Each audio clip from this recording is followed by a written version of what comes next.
Review Bob Woodward's book on Trump's White House. Fear Trump in the White House.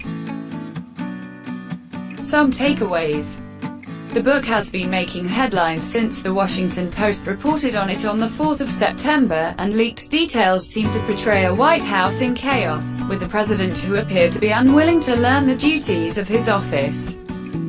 Trump wrote in Twitter to respond, "The White House is a smooth-running machine. We are making some of the biggest and most important deals in our country's history, with many more to come. The Dems are going so crazy." Soon after details were reported, the White House released a statement dismissing the book as nothing more than fabricated stories, many by former disgruntled employees, told to make the president look bad. While it is not always pretty, and rare that the press actually covers it, President Trump has broken through bureaucratic process to deliver unprecedented successes for the American people.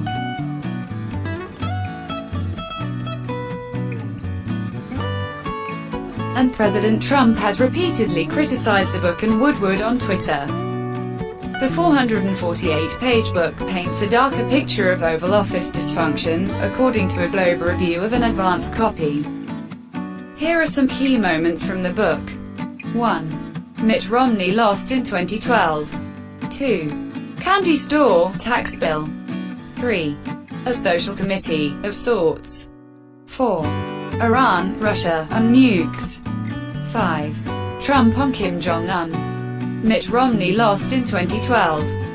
Romney appears at least 3 different times in the book, but the first mention on page 42 describes at least part of the reason why Trump thinks Romney lost in 2012. He spent too much time in transition meetings and not enough campaigning. Trump accused Christie, then the governor of New Jersey, of stealing from him, claiming that he needed money for his campaign. Trump told Christie, "Where the fuck is the money? I told you from day one it was just an honorary title. You're jinxing me. I'm not going to spend a second on it." Steve Bannon, who was also in the meeting, told Trump that a transition might make sense and that shutting down the team would signal a lack of confidence in his ability to win the presidential election. Woodward writes, Trump agreed, finally and reluctantly, to a slimmed-down, skeletal version of the transition. Candy store tax bill. The passing of the contentious tax bill last year played out in a public battle between Democrats and Republicans, but there were fights inside the Trump administration as well.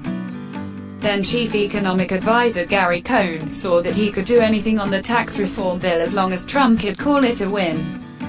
After a phone call in which he gave Trump a complicated technical description of the advantages of a proposed corporate tax rate, Cohn also came to the conclusion that getting votes in the Senate was all about giving individual senators their favorite loopholes or tax breaks.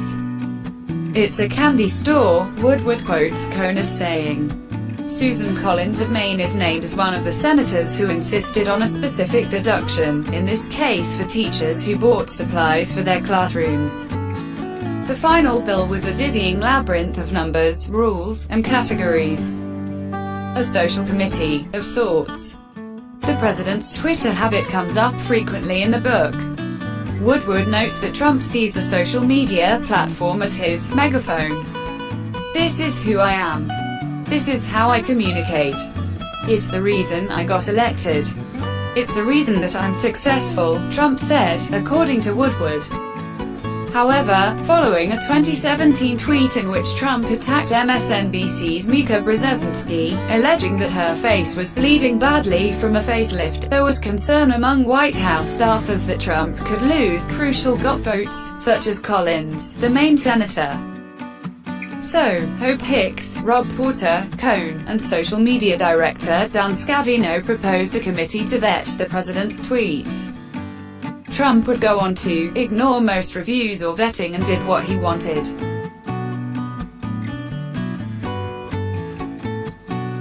Iran, Russia, and nukes. Trump campaigned on the promise to pull out of the Iran nuclear deal, but at first relented that he was stuck with it. Although then Secretary of State Rex Tillerson informed the president that Iran was not in violation of the agreement, Trump insisted on pulling out, ordering Tillerson to make the case that this agreement is done and finished. Defense Secretary General James Mattis still saw Iran as the key destabilizing influence in the region, but he did not want war. Russia had privately warned Mattis that if there was a war in the Baltics, Russia would not hesitate to use tactical nuclear weapons against NATO. Woodward writes. Mattis, with agreement from Chairman of the Joint Chiefs of Staff Joseph Dunford, began saying that Russia was an existential threat to the United States.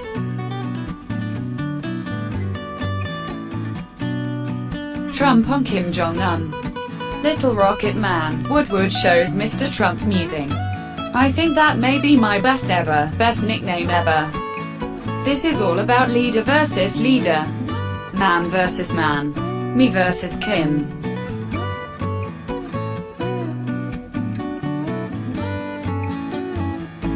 Sources: CBS News and Boston Globes.